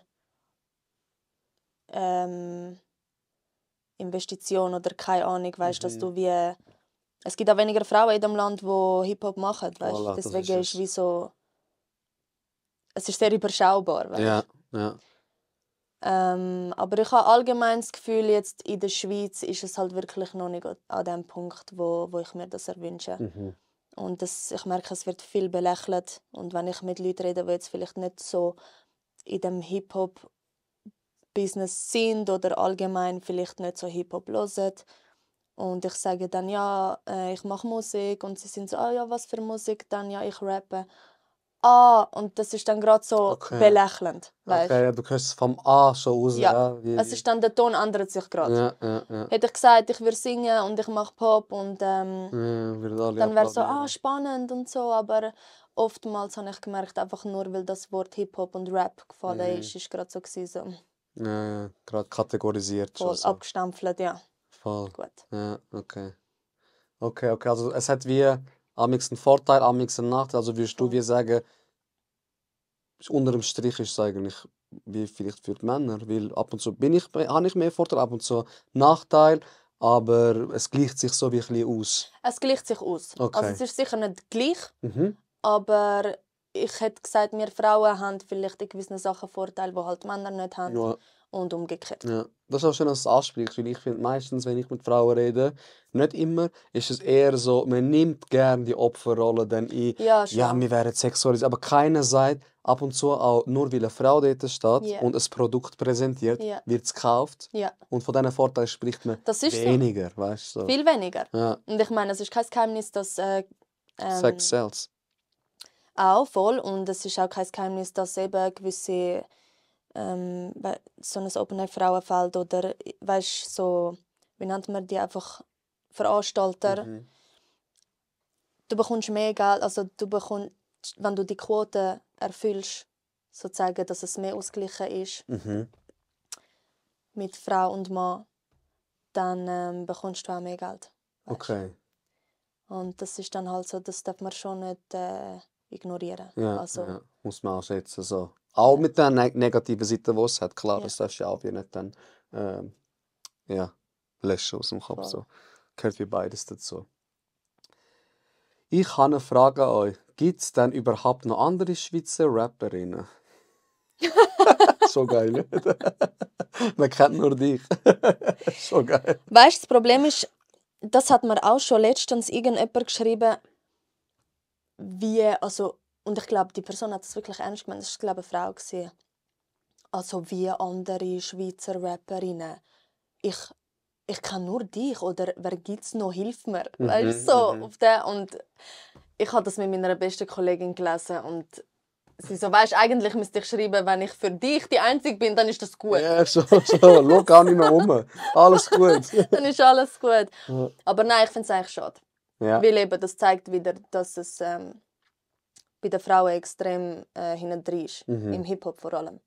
Pop ist schon besser, weißt du. Ja, Indie, voll. Urban, so, aber Hip-Hop, sehr schwierig. Also also keine früher, ich sage mal so, ich hatte gesagt, ich bin mit Bushido aufgewachsen, Tag und Nacht Bushido Ja. gelesen als 12-Jähriger. Super Inspiration. Aber dort hat es ja auch keine Rapperinnen gehabt, die man kennt. Die erste Rapperin, die ich kennengelernt habe in Deutschland, war Schwester Eva. Eva. Gewesen. Und die ist ja auch viel, viel später als der Bushido gekommen. Ja. Das ist dann schon so Haftbefehl Katar-Ära. Ja. Und dort, wenn du jetzt schaust, hat es ja mega viele Rapperinnen. Also ich kenne zwar nicht alle, aber man hört immer mehr. Und ich glaube, es ist etwas, wo wirklich auch vielleicht Zeit braucht, aber klar auch das Talent, wenn du es hast, dass du auch mit dem wie rauskommst. Und viele Leute denken sich vielleicht, eben wie du sagst, es wird belächelt und wieso und soll ich. Aber wenn du das Gefühl hast, du hast Talent und wenn du das Gefühl hast, du kannst etwas wie ändern, dann mach es doch einfach. Weil eben in den USA sind Rapperinnen nicht mehr wegzudenken, in Deutschland gleich. Und vielleicht setzt du einen wichtigen Meilenstein, wo es in der Schweiz dann auch der Umschwung wie passieren wird. Hey, ich hoffe es. Ich hoffe sehr fest und ich hoffe, dass sich das noch um einiges mehr entwickeln wird. Allgemein, weil ich verstehe es irgendwo durch, wenn man sagt, boah, Schweizerdeutsch, nein, sorry. Geht gar nicht Musik für mich rein. So. Aber für mich, jemand, der da geboren ist, aufgewachsen ist und das ist meine Muttersprache und ich denke auf Schweizerdeutsch. Also wie soll ich die Sprache nicht irgendwie, wenn ich Musik mache, es ist das Authentischste, was ich könnte machen in meiner Muttersprache. Ja, hoffentlich bewegt es mehr Leute dazu, das zu machen. Voll. Es ist also für den Konsument ist auch nochmal anders. Wenn eine Frau rappt, wenn ein Mann rappt, es ist wie eine andere Sichtweise. Anderes, wo du vielleicht kannst auch mitnehmen, lernen. Eine Frau, finde ich, kann auch Sachen vielleicht nicht eleganter, vielleicht tiefergründiger beschreiben. Ich sage nicht, jeder ist gleich. Aber ich sage, so unter dem Strich sind Frauen für mich detailgetreuer, also Leidenschaft nicht, aber so wie mehr mit Emotionen. Weißt, du, können es besser umgehen, also sag Frauen, ich es ist mal. ja so, Frauen handeln und denken aus einer emotionaleren Sicht. Genau, das hörst du als Und Konsument. Rap ist halt, es ist halt so, es wird sehr als etwas Männliches angesehen, weil einfach die ganze Culture und so, es ist halt viel mit irgendwie sich beweisen und wer ist der besser und so. Wer Und der dickste Eier, wird halt so. mehr identifiziert mit männlich. Ja. Und vor allem da in der Schweiz ist es dann wie so, ja, wir sind sowieso ziemlich hinten drin, was das ganze Mega. Musikzeugs Ja. angeht. Ja, eben, ich habe mit der Julie geredet, sie sagt das ja auch. Das sagt Voll. sie ja auch. Es ist ein bisschen... Ja. Ja, vielleicht eben, es wäre schön, wenn Sektion Zürich, du mit Loco, Hero, Trini den Umschwung schaffen, dass sie sich mehr begeistern können oder den Mut haben, sage ich mal. Weil wenn du rappen kannst, du kannst sich es. Ob du etwas rauskommen. verkaufst oder nicht, du kannst es, weißt du. Ich habe auch mal Raptext geschrieben. übrigens. Ja, wirklich. Aber ich So mache das gut. nicht voll. Nein. Ich rapp's dir nachher daheim. Ich bin voll Lucy vom Studio. Ey, voll geflasht bin ich daheim, gell? Voll, also noch recht einen sitzen, ich sag dir. Und dann ich rap jetzt, Mann. Okay. Ich rap, dann habe ich so Geil, ein Liebeslied aber geil. gemacht. Ja. Und einer so von, ich bin von Deutschland angekommen, jetzt bin ich da, mein Blut ist jetzt blau-weiß geworden. Ich sag's dir nachher, aber ich will Okay, das krass. nie vor der Kamera machen. Aber krass, ich finde es nur schon schön, wenn man mal so ein bisschen, auch wenn es dann nicht irgendwie gross daraus wird oder eine Karriere, aber wenn man sich einfach mal wagt, so einen Voll. kleinen Schritt in die Richtung machen und sich einfach mal ein bisschen selber ausprobiert, Mega. sich ein bisschen selber auffindet, mehr kennenlernt. Ich Voll. finde es schön. Weil man sagt ja, jeder Mensch hat irgendein Talent, irgendeine Gabe. Ja. Vielleicht zum Beispiel, ich sage jetzt mal, du wärst die beste Lacrosse-Spielerin auf der Welt gewesen, aber weil du es nie probiert hast, Habe ich es nie herausgefunden. genau, hast du nie herausgefunden. Aber man sagt, dass jeder Mensch irgendetwas hat, wo er so wie die beste 1% von dem Land wie eigentlich wäre, wenn er es ausprobieren würde. Darum eben, nicht studieren, Das ist probieren. wirklich krass. Einfach mal Das ist machen. mega spannend. Voll weniger reden mehr. Weniger reden, mehr machen. So ist es. Dann die letzte Frage. Was hat Estela Paes für eine Lehre gemacht? Ich bin ausgebildete VB, Fachfrau Betreuung. Ah, Ich habe meine Lehre im Hort gemacht. okay. Voll. Dort habe ich einiges durchgemacht. Ja, meine Lehrzeit war so ist eine sehr prägende Zeit gewesen, eigentlich. Okay. Gut so wie schlecht. Aber ja, meine Lehre, ich werde es nie vergessen. Es war Okay. eine grosse Ära von meinem Leben gewesen. Okay. Aber ja, genau, ich habe im Hort geschafft mit Mittelstüfler. Und ich habe auch schon in der Kita geschafft, ich habe auch schon in der Sek geschafft. Ich habe von 0 bis 16 alles durchgenommen. Ah, okay. Voll. Und irgendwann habe ich mich dann von dem entfernt. Im Juni letztes Jahr. Okay. Weil sich zu fest hat angefangen zu vermischen. Also ich habe dort in der Sek gearbeitet und es hat sich mir dann privat und Beruf, also Musik, hat sich zu fest angefangen zu vermischen. Okay. Weil sie haben mich dann auf TikTok gefunden und so. Ah, und ja, dann ja. hat sich im Schulhaus umgesprochen und sie rappt und so, weißt du, eben, das ist Ja, dann ja, das. das ist Hätte der ich Stempel. gesungen, wäre es etwas anderes gewesen, Voll. aber what the fuck, eine Lehrerin, die rappt, Ja, weißt du, ja. was... Für die einen war es super geil, Ja, so, ja. oh mein Gott, sie sind so wow, wow, wow. Ja, Und für ja, die anderen war glaub es so, Ja, was rappt die da? Ja. Ja, ja. wortwörtlich, was rappt ihr? Ja, ja. Aber schade eigentlich, Voll. schade. Sind ja, ein paar so, ja, wir sind Kinder am Ende vom Tag. Es hat sich einfach zu fest angefangen zu vermischen für mich. Und ich habe mich dann einfach nicht mehr wohl gefühlt, arbeiten gehen. Mhm.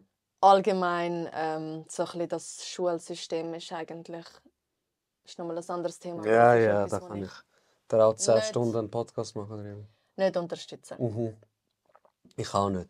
Jetzt habe ich gerade gemerkt, es ist gar nicht die letzte Frage, weil einer hat mir eine Frage gestellt, ich habe die dann nicht gecheckt, dann habe ich gesagt, ey, kannst du mir die ausdeutschen? Dann hat er es mir ausdeutscht. Krass. Okay. Also, ich trage es jetzt einfach vor und du fragst nach. Frage ist, was so Gedanken sind bis zu dem Punkt, wo man sagt, ich ziehe es jetzt durch, ich mache das, was ich will, setze jetzt in ihrem Fall die Musik.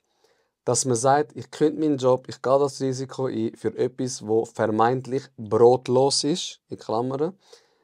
Klar, eben, der Kuchen für Musiker in der Schweiz wird grösser, aber wie geht man um mit dieser Unsicherheit, auch wenn es um Absicherung im Alter geht?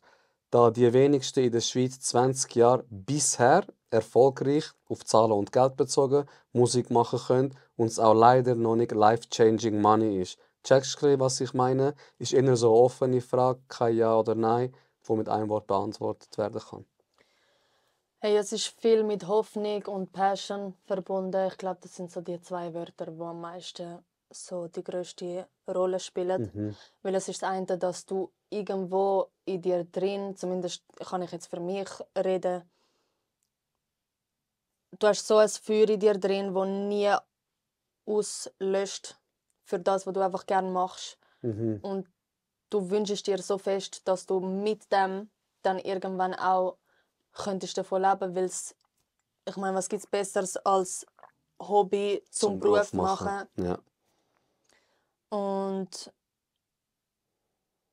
ja, ich bin einfach sehr ein großer Fan von dieser Ansicht, dass nur weil es noch nie gegeben hat oder weil es nur selten gibt, zum Beispiel jetzt in unserem Land, heisst es nicht, dass es so möglich ist. Ja, es hindert dich nicht daran. Voll. Und für mich ist einfach so, Passion ist für mich so an erster Stelle gestanden. Und ich habe gefunden, es hat so einen Punkt gegeben, wo es bei mir wie so einen Schalter umgedreht hat. Und ich so, wenn ich jetzt nicht irgendwie versuche, wenigstens mal in die Öffentlichkeit zu gehen mit dem, was ich mache. Und nicht nur in meinem stillen Kämmerlein dort meine Texte ein bisschen rappen, ein bisschen singen und so. Das bringt mich ja nirgends an. Genau, ja. Dann jetzt oder nie, weißt du. Okay. Und dann ich so, komm, eben jetzt. Und das war dann der Moment, wo ich mein Zeug an einen Dan geschickt habe. Und so, weil ich gefunden habe, etwas muss jetzt passieren, weil ich habe das Gefühl, langsam ist wie so, ich muss mal einen ersten Schritt setzen. Schaffst du aber noch nebenbei? Du das machst schon? Ich arbeite, ja. Aber nicht als Fabi? Nicht als Fabi. Okay. Eben, weil es hat dann auch bei Kurz und Bündig erzählt, das ist dann halt auch mit den Eltern und so von den Kindern. Sie haben das auch mitbekommen und halt die Vorbildfunktion war nicht mehr so rum, weißt, bei mir, durch das, was ich halt mache. So dumm eigentlich. Und ja, es sind dann halt wirklich Leute zu der Schulleitung gegangen, sich über mich beschweren. Was? Voll. Es hat dann geheißen, ja, eure Klassenassistentin tut da im TikTok kiffen und so. Okay, aber es sind, ich meine, erstens mal zu meiner Verteidigung, es sind keine Joints gewesen. Ja. Es sind selber gebaute Ziggis gewesen. Eben, ja. Das kannst du ja nicht wissen von außerhalb. Aber eben, viele Ausseneinflüsse, wo dann wie so war, so, was ist mir wichtiger? Und für mich ist definitiv Musik wichtiger gewesen. Ja. Und ich wollte jetzt nicht mich privat einschränken oder Fix. meine Musik So stark. einschränken durch eben meinen Job, wo mir halt Geld bringt. Und dann habe ich gefunden, ja, ich gehe jetzt einfach mal ganz weg von diesem Bereich. Und dann habe ich etwas jetzt in der Gastro gesucht. Ja. Eben, also ich kann dir ein Lied davon singen. Ich habe mein Leben lang Schule gemacht, studiert, Weiterbildungen, Karriere. Und ich hatte einen Babalon, also wirklich, ich habe schlimm gut verdient. Aber es war eine Arbeit, mit der ich mich nicht mehr identifizieren konnte. Ja. Und es war so, ey, schau, wenn ich jetzt morgen sterben würde, so habe ich mir die Frage gestellt, würde ich etwas bereuen? Und ich habe gesagt, ja, voll. Und das Ja. ist mein Lifestyle. Für Leute zu arbeiten, die für mich eine falsche Ideologie haben, nur weil sie mich Genau. gut zahlen, mein innere Verlangen zu kopieren für Geld, nein, sorry. Also wenn wir über authentisch reden, dann bist du auch authentisch zu dir und dann gehst du halt ein bisschen unten durch, aber dafür kannst du so sein, der Mensch, der du bist, und das ist mir jeder Rappen wert, sorry. Ja, und dann dann kommst du auch an den Punkt, wo du irgendwo durch, das Geld ist dann wie, es ist dann nebensächlich. Ja, mega. Weil jetzt verdiene ich viel weniger, als das ich vorher verdient Das habe. glaube ich dir. Aber ich kann mehr mit diesem Weg anfangen. Deswegen mache ich das. Mega schön. Mega schön. Also mega, wie sagt man das? Mega etwas, wo man nachahmen sollte, wo man auch anstreben, seine innere Stimme wie mehr Gehör zu schenken. Ich habe letztes Mal, ich weiß gar nicht, ob ich es von einer Studie habe oder sonst etwas, man hat Menschen gefragt, Lucy, die auf dem Sterbebett liegen, Ja. und man hat sie gefragt, was bereust du? So. Ja. Sie hatten noch vielleicht ein paar Minuten zum Leben gehabt. Und keiner hat gesagt, hätte ich doch den Fehler nicht gemacht, hätte ich doch den Fehler gemacht. Es sind immer 3 Sachen Kate. Einmal war, schade, habe ich mich nicht getraut. Ja. Schade, habe ich nicht die Zeit mit meinen Liebsten verbracht. Also das sind so die 2 Sachen, die Ja. am meisten Ding. Ja. Schade, habe ich nicht die Zeit verbracht mit meinen Liebsten. Und schade, bin ich nicht aus meiner Haut gefallen und habe gesagt, ich mache das jetzt einfach. Und dann vielleicht haben sie keine Idee gehabt für einen Foodtruck, haben sich nie getraut und dann sind sie auf dem Sterbebett und denken, ey, fuck, hätte ich das doch wie gemacht. Also die Ja. Zeit ist limitiert, weißt du, wie ich Du meine? lässt dich einschüchtern, weißt, von Meinungen, wo du gibst ihnen den Wert, weißt. Voll. Aber du gibst ihnen so viel Wert, dass du dir dann zu wenig Wert gibst. Genau. Und das ist auch etwas, ich habe gefunden, bevor ich so lande. Weißt du, so, nein. Nein. Das ist mein grösster Albtraum. Ja, meine auch. Würde ich wirklich. so in meinem Sterbebett landen und genau so Sachen dann bereuen. Voll. Shit, ich habe nie gemacht. Ja, genau. Und warum habe ich mich nicht einfach überwunden? Voll. Und du liegst dort und denkst dir, vor 20 Jahren, warum haben mich diese Meinungen so gejuckt und so beschäftigt? Das ist Eben. crazy. Das ist crazy, wie es dich limitiert, gell? Voll. Wie es- Aber du tust dich eigentlich selber limitieren. mit dem. Mega. Du hast ja vorher gesagt, du hast den Post mega schön gefunden mit diesem Zitat, das mich so ein bisschen prägt. Und dort Voll. ist auch, hör auf, Wert geben auf die Meinung von anderen und du wirst frei sein. Genau. Wenn du immer auf andere hörst, bist du immer der Gefangene von diesen Leuten. Das ist so. Wieso kündigt der Hakan jetzt seinen Job? Jetzt hat er einen Podcast gemacht. Denkst du, er erreicht etwas damit? Kollege, es macht mir Spass. Es gibt mir Freude. Ich habe vielleicht Ziele, die du gar nicht gesehen hast, weil ich das Leben gelebt habe, wo ich gelebt habe. Wer bist du, fremde Person, die sich null selber reflektiert, aber Stein nach jedem rührt, weißt? Genau, das ist so. Das ist crazy. Und ich glaube, viele verwechseln so ein bisschen den Gedanken oder die Realität, die nachher ist, dass sie das Gefühl haben, wenn sie machen, dann werden sie ausgelacht von den Leuten. Aber eigentlich ist es meistens im Gegenteil, und zwar, dass es die Leute einschüchtert, wenn sie sehen, dass du machst. Fix, sowieso. Und wenn sie lachen, ist es eigentlich nur ein Zeichen von Unsicherheit. Extrem. Weil ein sicherer Mensch, ein Mensch, der weiß, was es heisst, ohne durchgehen, ein Mensch, der einfach wie bei sich ist, würde das niemals belächeln, weil er weiß oder sie weiß, wie viel Kraft und wie viel Eigeninitiative das braucht. Weißt? Genau. Und die Leute, die lachen, das sind Leute. Schau, einer hat auch mal gesagt, das ist auch ein schönes Zitat, ich weiß nicht, ob ich es 1:1 wiedergeben kann, aber die Leute, die dir sagen, mach's nicht, hör auf, mach keine Musik, sind Leute, die selber nicht erreicht haben. Ja, das ist Also so. ein Loco zum Beispiel, der jetzt etwas aus seiner Musik erreicht, würde niemals sagen, mach's nicht. Ja. Aber einer, der bei der Bank sitzt, seit 40 Jahren den Mundgeruch von anderen schmeckt für seinen Hungerlohn von 7'000 Stutz, Der sagt der Estella, nein, Lucy macht das nicht, nein. Ja, Es sind immer die Leute, die nichts selber erreicht haben, die dich bremsen wollen. Sie tun auch ihre eigenen Ängste, die sie in sich tragen, auf dich dann reflektieren. Mega, weißt? mega, es ist eine Sie haben Projektion. Angst, dass wenn sie diesen Schritt gehen würden, dass die Leute dann so reagieren würden. Weißt? Und klar, es ist schwieriger in einer Leistungsgesellschaft wie in der Schweiz, weißt? Es ist Sehr schwieriger als in schwierig, ja. Deutschland. Darum fangen auch mehr Leute an rappen in Deutschland oder probieren es als da. Ja. Weil es ist eine Leistungsgesellschaft, da zählt, es zählt, was hast du für einen Job. Das ist das Erste, wo ich meinen Job gekündigt habe und dann ich Zeit lang nicht geschafft habe, dort ist mir bewusst worden, wie oft die Frage eigentlich kommt. «Hoi, wie heisst du?» «Hakan, du?» «Lucy, okay.» «Ey, was was schaffst machst du?» Genau. «Was schaffst du?» Ja. Und das ist mir nie bewusst und ich habe mir gedacht, Voll. das definiert doch nicht einen Mensch, was ich schaffe. Da ist es für viele so, dass es ein Mensch wird für sie durch das definiert. Ja. Und ich habe es gemerkt. Also, es ist krass, dass wenn ich jetzt sage, so, hey, ich arbeite da und ich mache das und das, dann ist es so, Ja, genau. okay, Ja, du hast doch eine Lehre gemacht. Ja. schon gut, fix. Als ich vorher gesagt habe, ja, ich arbeite in der Schule und ich betreue Sek-Schüler, betreuen, ist es so, mega spannend. Ja. Weißt Da gestanden. extrem. Und Ja. du bist gerade ein bisschen einen höheren Status bei ihnen Genau, gehabt, genau. weil, wow, Schule und so, weißt System. Genau. Das ist Sie schon folgt am crazy. System und sie dient am System. Voilà. Weißt? Aber eben, ich bin auch kein Fan vom System. Aber Voll. das können wir mal... Das ist dann, reden. wenn wir jetzt da reingehen, Nein, dann sind wir 10 Stunden, dann muss ich die Kamera noch 50 Mal aufladen. Ja. Ich habe mir noch ein paar Fragen aufgeschrieben. Und eine Frage ist so ein bisschen offene Frage. Wenn du in die Haut von einem Musiker könntest schlüpfen, wer wäre das? Was wäre das Erste, was du machen würdest? Ich glaube, wer es ist, kann ich mir fast schon denken. Vielleicht irre ich mich auch. Ich bin immer so ein bisschen zwischen zwei Personen, aber Okay. eigentlich für mich ist es oder sogar zwischen 3. Okay. Kann ich eine nennen? Ja, Kendrick Lamar? ja, Okay. voll. Und ich glaube, ihn hätte ich jetzt auch gewählt. Okay. Von diesen 3. Also so, es war entweder er, Nicki Minaj oder Michael Jackson. Okay, bist du ein Michael-Fan? Ich bin sehr Michael-Fan. Geil, ja. ich auch. Voll. Geil, ich auch. Voll. Brutal. Einfach weil ich finde, ich glaube,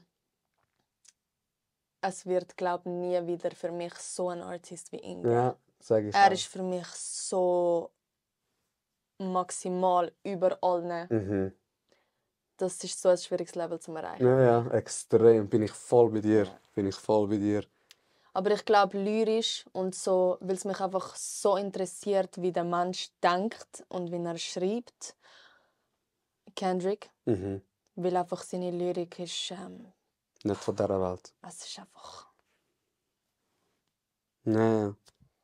Es sind Sachen, wo ich höre sein Lied zum 50. Mal und es fallen mir immer noch neue Sachen, neue Metaphern und so. Das ist auf. crazy. Und das ist etwas, was ich extrem bewundere und ich glaube, ich würde gerne mal so einen Tag in seiner Haut stecken, um einfach so seine Gedankengänge Mhm. richtig nachvollziehen und wie er auf die Sachen kommt, die er anschreibt und wie lange das geht und was für Struggles das mit sich bringt. Er ist für mich sehr, sehr eine grosse Inspiration. Okay.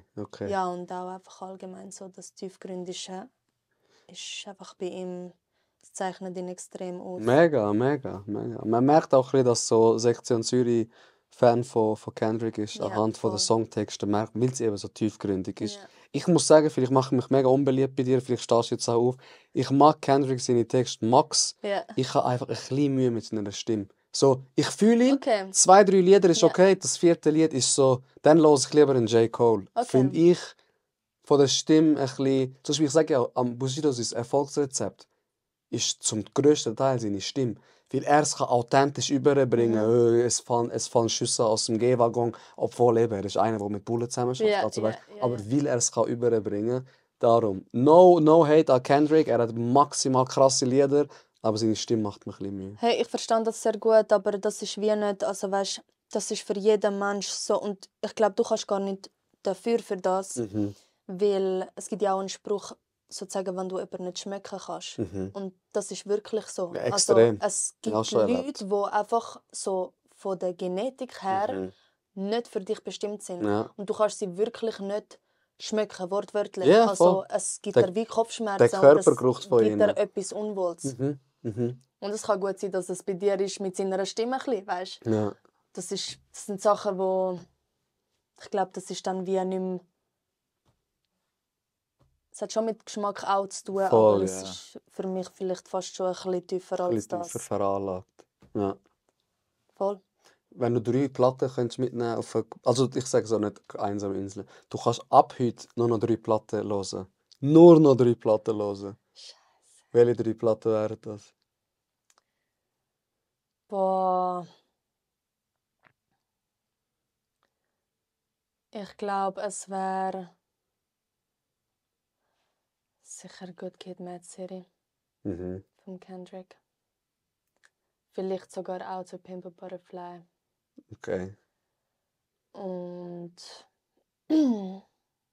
Best of Michael Jackson. Noch ein bisschen zum Pop entweder reinbringen. das, ja, Ja.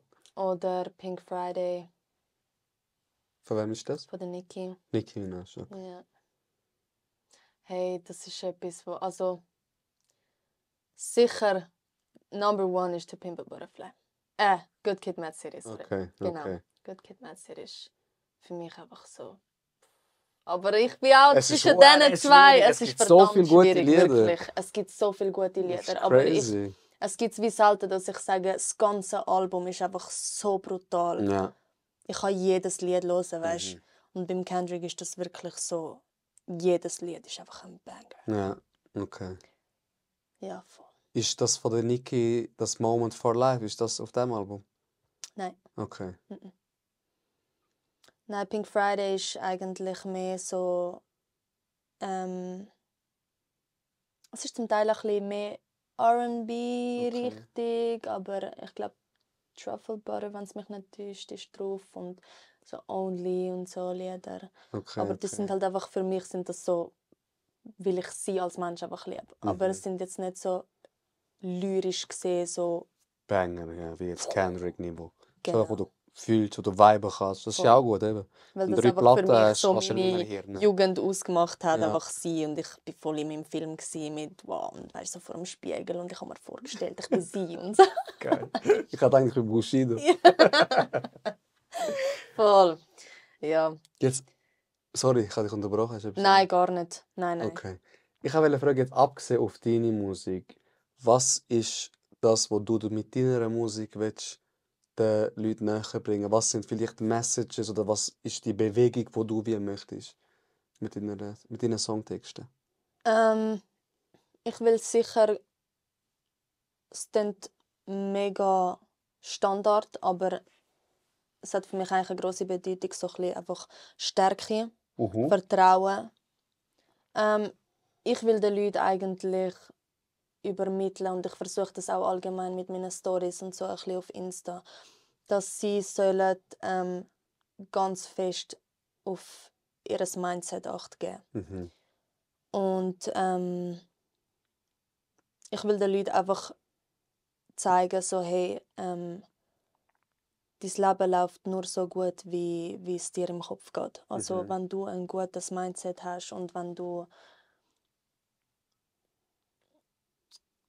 weißt, wenn du mal checkst, wie Manifestation funktioniert, dann lebst du dein Traumleben. Und es ist mehr das, ich versuche den Leuten einfach zu zeigen, so, hey, die meisten von uns sind mächtiger, als dass ihr denkt. Ja. Nur mit dem Kopf. Mega, mega. Und was mir so einfällt, ist so, du bist das Produkt von deinen Gedanken eigentlich. Genau. Und das ist genau. heavy so. Also, Genau das, voll. Ja. Alles so Sachen, eben der Spruch oder dein Kopf macht deine Realität Ja, oder voll. dein Leben ist ein Buch und du bist der Autor. Ja, genau. Dein Leben ist ein Film, du bist der Regisseur. Weißt so, du entscheidest, wie dein ganze Leben abläuft. Es ist nur in deinem Kopf. Ja, Und wenn du das Gefühl hast, du wirst von allen gehasst, dann wirst du von allen gehasst. genau, genau. Und wenn du das Gefühl hast, du bist nicht genug, weißt, wir sind so mächtig, dass wir uns mit unseren eigenen Gedanken machtlos machen können. Wow. Und das ist einfach so. Wow! Mein nächster Post auf Instagram. Hure stark. Nächste Bild mit Slide. Genau, der nächste Post. Es statt Pythagoras Voll. steht Stella Pais, Stella a.k.a. Pais, Lucy. Zitat. Der ist hure stark. Es ist echt so. Das ist schön so. gesagt, Wir schön sind so gesagt. mächtig. dass wir uns mit unseren Gedanken machtlos machen können. Ja. Und du sagst mir, du bist keine alte Seele. Ja, ja. Voll, ja. Ich versuche viel lernen und so und ich denke, das gelingt mir. Und Mega. das grösste Ziel eigentlich im Leben ist es Lernen. Und ich finde viel Gefallen in dem Prozess, weißt? Ich habe aufgehört, nur auf das Ziel versuchen anzustressen. Genau, das Endprodukt, das Genau. zählt. Sondern, Mich fragen, warum habe ich das noch nicht und warum Ja. habe ich das nicht und warum geht es so langsam. mhm. Ich finde, alles hat seine Zeit und alles hat sein Timing und wenn es jetzt noch nicht ist, dann wird es seinen Grund haben. Und Voll. ja, ich denke, es ist alles ein bisschen schicksalbedingt. Mega, mega. Ich habe vielleicht noch mal eine Frage, die ein bisschen, ja, in das abzieht. Aber wie sieht so von dir ein kreativer Prozess aus? Weil eben, ich habe dir vorher erzählt, ich bin heimgekommen, Ja. voll verstrahlt und ich habe gedacht, du, jetzt rap ich schreibe mir einen Text. Wie ist es so, wo findest du die Motivation? Wie entsteht ein Song von dir? Bei mir, ich muss dir ehrlich sagen, ist es extrem chaotisch. Okay, Ich habe kein roter Faden so. ich habe überhaupt keinen roten Faden. Okay, Und ich sitze an und es kann auch sein, dass ich 2 Stunden lang vor einem leeren Blatt hocke. okay, Und ich kann nicht am Handy schreiben. okay. Ich brauche meine eigenen 4 Wände. Ich kann niemanden um mich herum haben. Deswegen schreibe ich auch nicht gerne im Studio, Ja, weil es fällt mir einfach nicht ein. Ich mache mir dann wie selber den Druck so. Ich habe dann einfach eine Blockade. Wenn ich Okay. Leute um mich herum habe, dann habe ich automatisch eine Blockade. Das ist zum Teil ein grosser Nachteil bei Studio-Sessions. Ja, verstehe ich. Weißt du, weil es kommt dann nichts. So. Und ich überdenke alles 20.000 Mal und jeden Satz, den ich sagen will, überlege ich 40 Mal, aber in welcher Reihenfolge und wie könnte ich das jetzt genau. Und ich sitze zum Teil einen Tag an einem Satz. Okay, Weißt?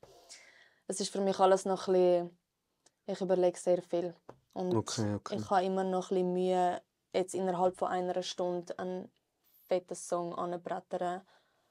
Hat es auch schon gegeben, aber weniger.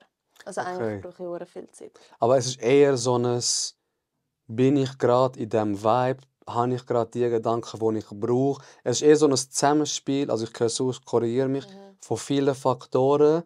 Und dann Ja. kann es auch mal sein, dass ein Banger in 1 Stunde rauskommt. Ja, voll. Aber wenn du es nicht fühlst, wenn es dir, ich sage jetzt nur Beispiel, wo vielleicht gar nicht stimmt, es dir schlecht geht, du beefst mit deiner Mutter, mit deinen Kolleginnen, dass du dich gar nicht wie in das hineingehen kannst. Oder vielleicht dann, obwohl du einen poppigeren Song machen willst, eher dann so ein Gefühlsding wie rauskommt, weil du eigentlich mega authentisch mit deinen Gefühlen bist und Ja. ihnen nichts erzwingen möchtest, auch nicht kannst vielleicht. Ja.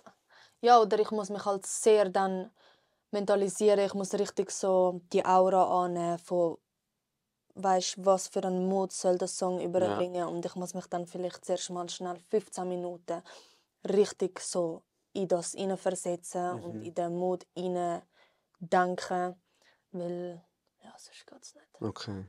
Okay. Und so Ziele, die du dir gesetzt hast, ob das jetzt langfristige oder kurzfristige Ziele sind mit deiner Musik, ich glaube, das ist klar und das ist auch gar nicht verwerflich. Jeder will mit der Kunst, die er macht, leben können.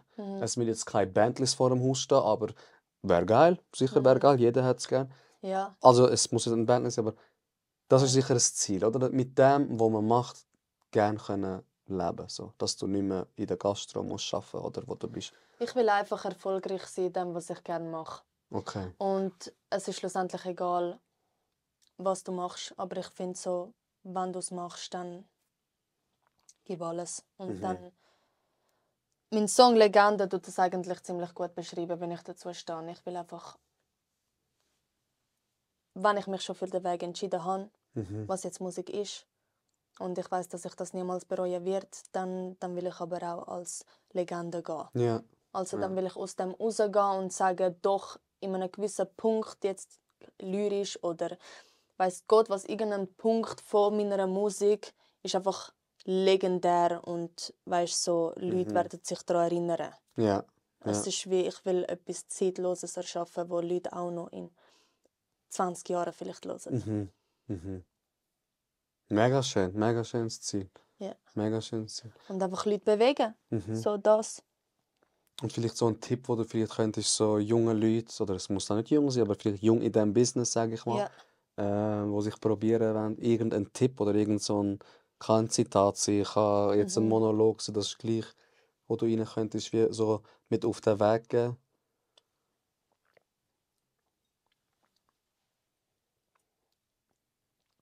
Was ich gelernt habe, mega extrem, ist,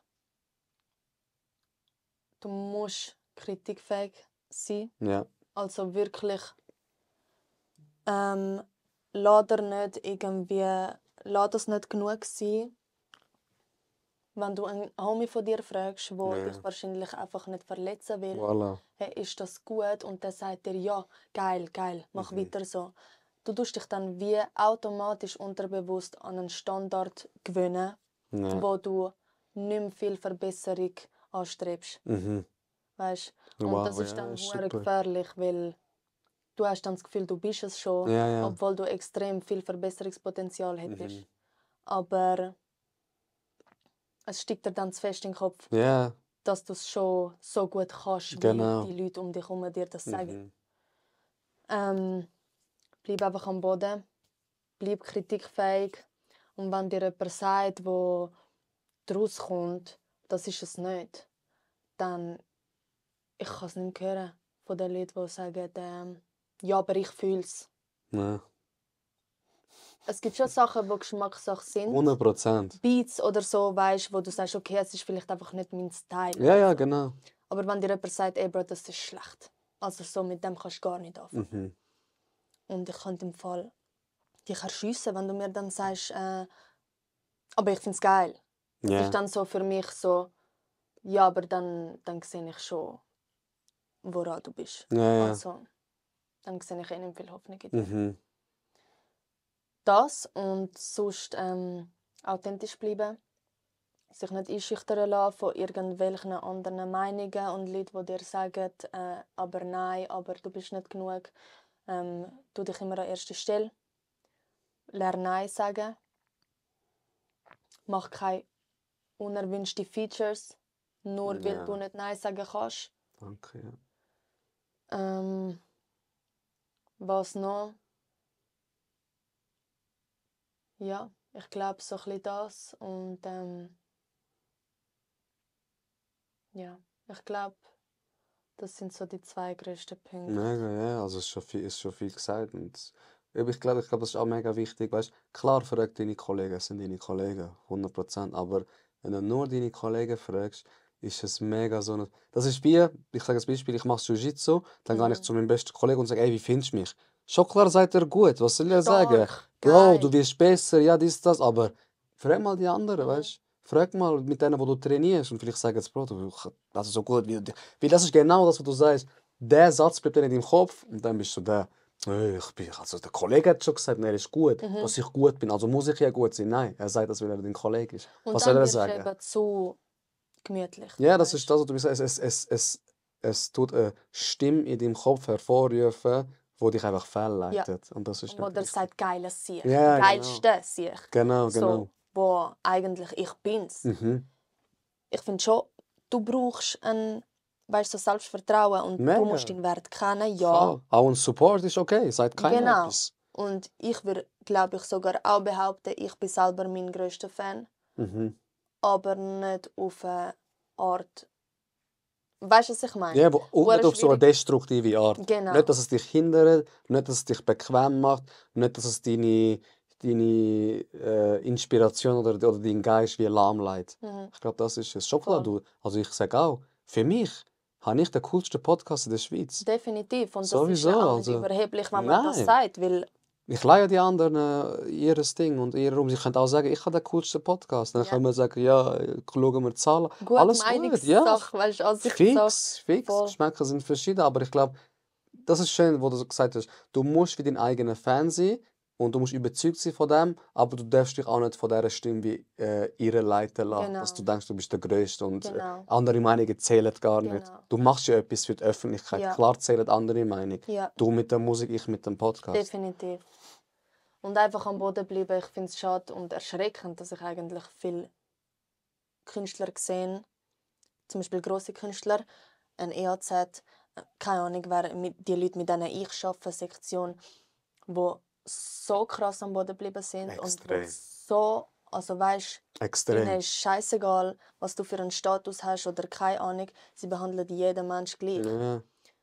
Und dann sehe ich Leute, die nicht einmal ein Viertel davon Ja, genau. erreicht haben. Aber so ein Aber Dings, ja, und weißt, die Arroganz steigt ihnen dann in den Kopf. Ja. Und weil sie von ihren paar Homies hören, du bist der krasseste und der Ja. härteste und so, dann das ist dann sehr traurig eigentlich. traurig und schwierig, weil es ist auch schwierig, dann wieder aus dem Mindset rauszukommen. Mhm. Weil eben, wie du auch schon gesagt hast in deinen Podcasts, es ist immer einfacher, auf die anderen zu zeigen und zu sagen, ja, keine Ahnung, du bist schlecht und bei sich selber immer finden, nein, ich mache keine Fehler Ja, und ich genau. habe kein Verbesserungspotenzial und nicht müssen reflektieren. Voll. Mhm. Voll. Hey, ich habe noch eine Frage, Aleci, und dann ich muss mega brünzeln. Ich weiß nicht, wie es bei dir Dann aussieht. gehen wir beenden. Aber dann können wir schnell noch raufgehen. Mhm. Ich habe so ein Zitat gehört, das hat mich voll gepackt. Und ich glaube, das letzte Mal habe ich das Folge 14 mit dem Hero gesagt. Und ich sage das und mal sagen, was du dazu sagst.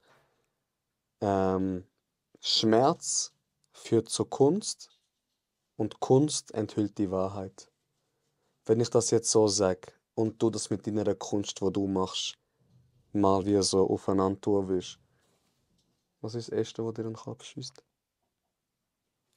Also definitiv, was ist es? Schmerz führt Führt zu zur Kunst. Kunst und Kunst enthüllt die Wahrheit.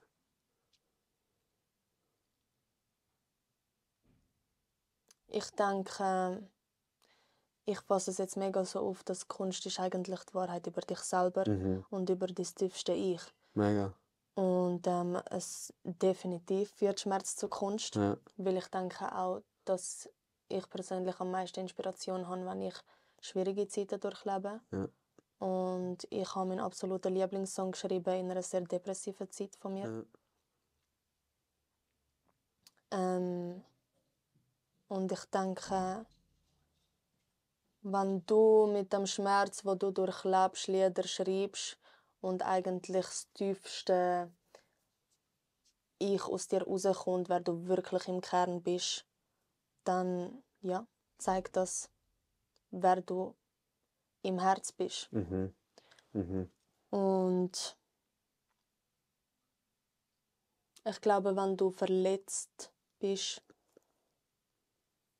kommen Sachen raus. Oder man kann es auch, wenn du hässig bist oder so und du lässt irgendetwas raus und es ist meistens ernst gemeint. Also richtig ernst gemeint. Und so, man kann dann schon sagen, ja, ich habe es nicht so gemeint, aber es hat schon eine Seite von dir gezeigt, Ja, ja, die eigentlich mega. wirklich tief in dir drin steckt. Mhm. Und ich glaube, die Wahrheit ist auch so ein bisschen, wo du selber sicher noch auch schaffen kannst. Also es enthüllt eigentlich deine Schwächen. Ja.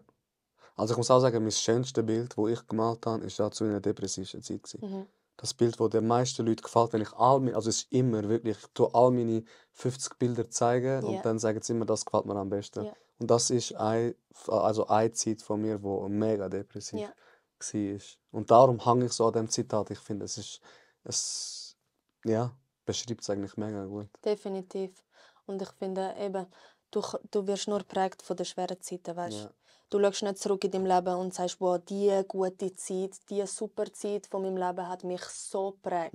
Es sind immer die schlechten Zeiten. Genau. Und dort, wo es dir richtig dreckig geht. Genau. Und wo du in Turtle-Mode reingehst und dich von der ganzen Welt abkapselst und so viel reflektieren tust. Aus diesen Zeiten lernst du am meisten. Mega, mega. Und ich bin am meisten dankbar für diese Zeiten. Voll. Weil ich sage an meinem Gott so, danke für die guten Zeiten, aber noch mehr danke so für die schlechten. Ja, voll. Weil das gibt mir Weisheit und Wissen. Estella Paes, die Frau, die meint, sie sei keine alte Seele und mit 20 Sprüche droppt, wo ich erst mit 30 gecheckt habe. Ey, danke vielmals. Ich habe es ein mega schönes Mega Gespräch cool gefunden. Wenn irgendetwas gibt oder noch sagen möchtest, feel free. Hey, ich möchte mich einfach nochmal bedanken, dass ich da sein konnte und auch bei euch, dass ihr so eine gute Community sind für den Hakan. Ich finde es mega beeindruckend, dass er so eine erwachsene und niveauvolle Community hat und sich selber auch erschaffen hat. Also auch ein grosses Kompliment an dich. Dankeschön.